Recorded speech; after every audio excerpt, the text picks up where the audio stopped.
boys and girls. I just thought I'd snuggle up here and read a book, and one of my favorites is The Velveteen Rabbit. It's written by Marjorie Williams and illustrated by Elizabeth Miles. It's a great idea to have a reading corner in your house, somewhere where you can snuggle up with pillows and blankets and get comfortable. All right, here we go. There was once a Velveteen Rabbit, and in the beginning, he was splendid. He was fat and bunchy, he had real thread whiskers, and his ears were lined with pink sateen. On Christmas morning, when he sat wedged in the top of the boy's stocking with a sprig of holly between his paws, the effect was charming.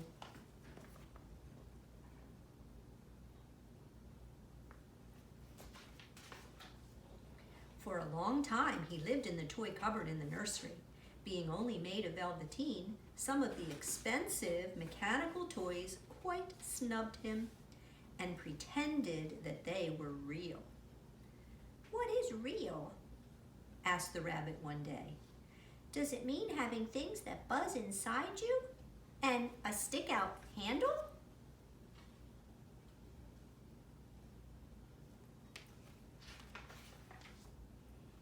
The only toy who was kind to the rabbit was the skin horse.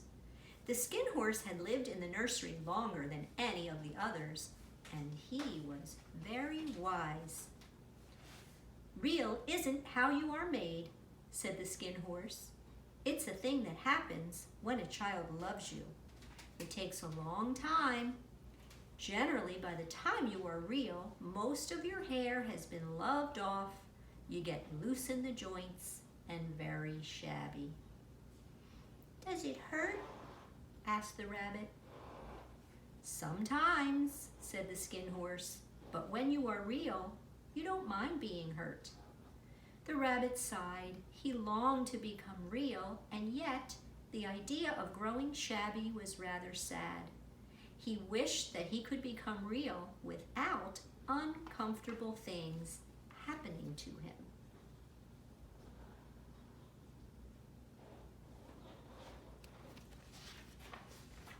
One evening, when the boy was going to bed, he couldn't find the china dog that always slept with him. Nana, who ruled the nursery, was in a hurry, and it was too much trouble to hunt for china dogs at bedtime. So she simply looked around about her and made a swoop. "Here," she said, "take your old bunny. He'll do to sleep with you."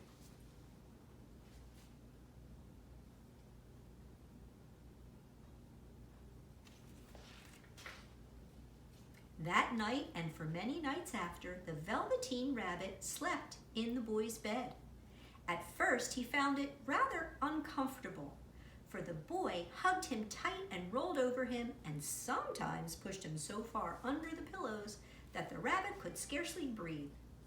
But very soon he grew to like it, for the boy used to talk to him and make nice tunnels for him under the bedclothes that he said were like the burrows that the real rabbits lived in.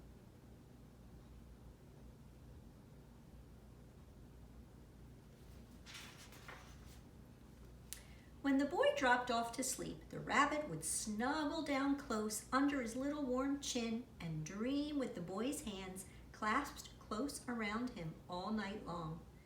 And so time went on, and the little rabbit was very happy. So happy that he never noticed how his beautiful velveteen fur was getting shabbier and shabbier, and his tail was coming unsewn, and all the pink rubbed off his nose where the boy had kissed him.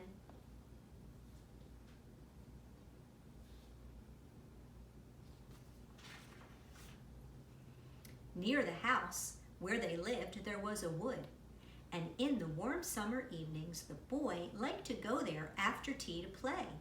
He took the Velveteen Rabbit with him, and before he wandered off to pick flowers or play at pirates among the trees, he always made the rabbit a little nest where he would be quite cozy.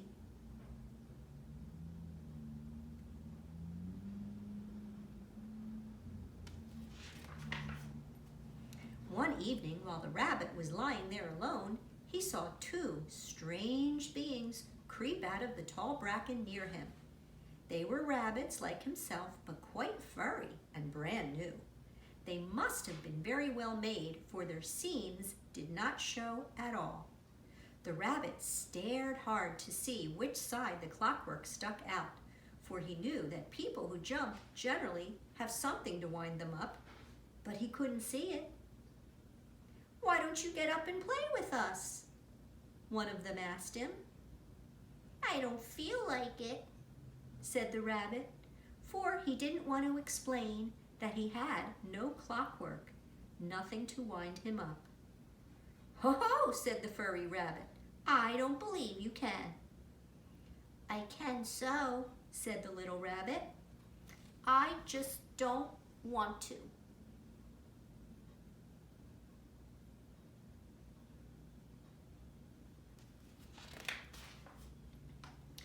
But wild rabbits have very sharp eyes, and this one stretched out his neck and looked. "Why, he hasn't got any hind legs.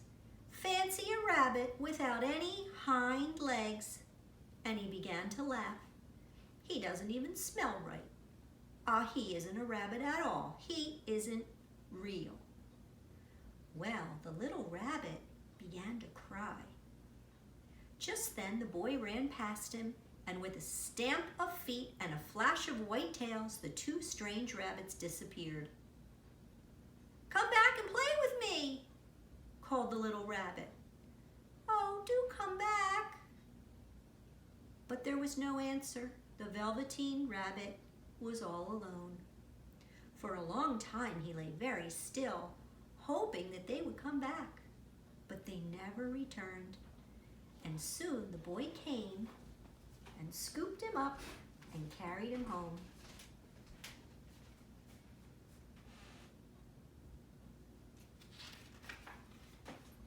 Weeks passed and the little rabbit grew very old and shabby. He even began to lose his shape, and he scarcely looked like a rabbit anymore, except to the boy. To him, he was always beautiful, and that was all that the little rabbit cared about. And then one day, the little boy became ill. His face grew flushed, and he talked in his sleep, and his little body was so hot that it burned the rabbit when he held him close. Strange people went in the nursery, and the light burned all night. The little Velveteen Rabbit lay there, hidden from sight under the bedclothes, afraid that somebody might take him away, for he knew that the boy needed him. It was a long and weary time.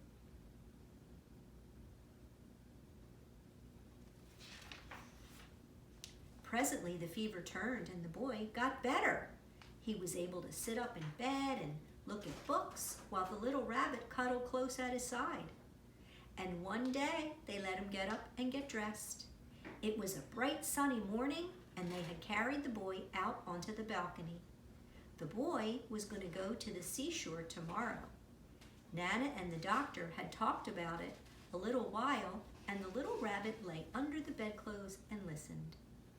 The room had to be disinfected, and all the books and toys that the boy had played with in the bed had to be disposed of.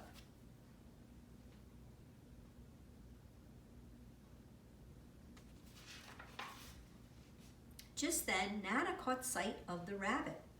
"How about this old bunny?" she said. "That," said the doctor. "Why, that's a mass of germs. We must get rid of it at once." So the little rabbit was put into a sack with the old picture books and a lot of rubbish and carried out to the end of the garden. The gardener promised to come early the next morning to get rid of all of those toys. That night the boy slept in a different room with a splendid new bunny, all white and plush with real glass eyes.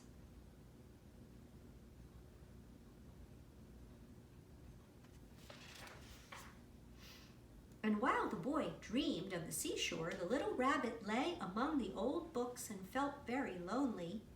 By wiggling a bit, he was able to get his head through the opening of the sack and look out. He was shivering, for by this time his coat had worn so thin from hugging that it was no longer any protection to him.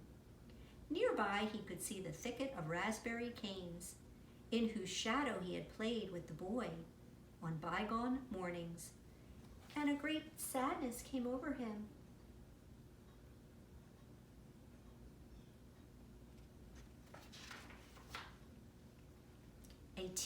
A real tear trickled down his little shabby velvet nose and fell to the ground. And then where the tear had fallen, a flower grew, with slender green leaves and a blossom like a golden cup. And as the blossom opened, out stepped a fairy in a dress of pearls and dewdrops. She gathered the little rabbit up in her arms and kissed him on his velveteen nose that was all damp from crying. "Little rabbit, I am the nursery magic fairy," she said. "I take care of all the playthings that the children have loved. When they are worn out and the children don't need them anymore, then I come and take them away with me and turn them into real." And she held the little rabbit close in her arms and flew with him into the wood to the open glade between the tree trunks where all those wild rabbits danced.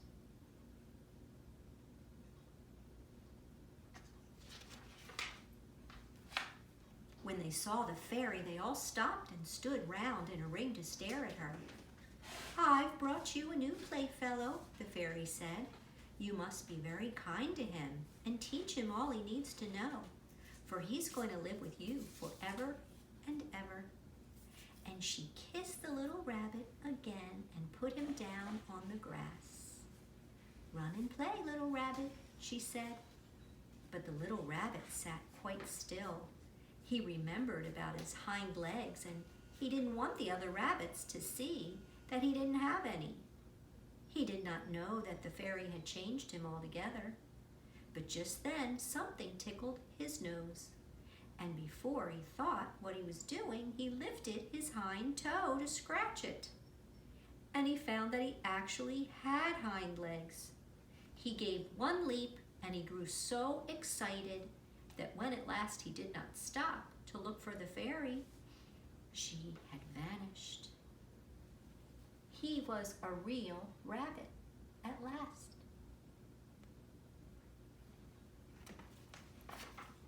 Autumn passed and winter, and in the spring, when the days grew warm and sunny, the boy went out to play in the wood behind the house.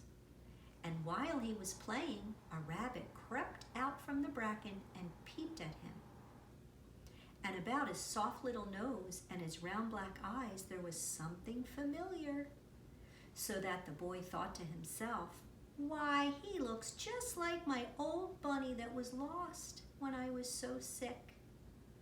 But he never knew that it really was his old bunny come back to look at the child who had helped him to become real.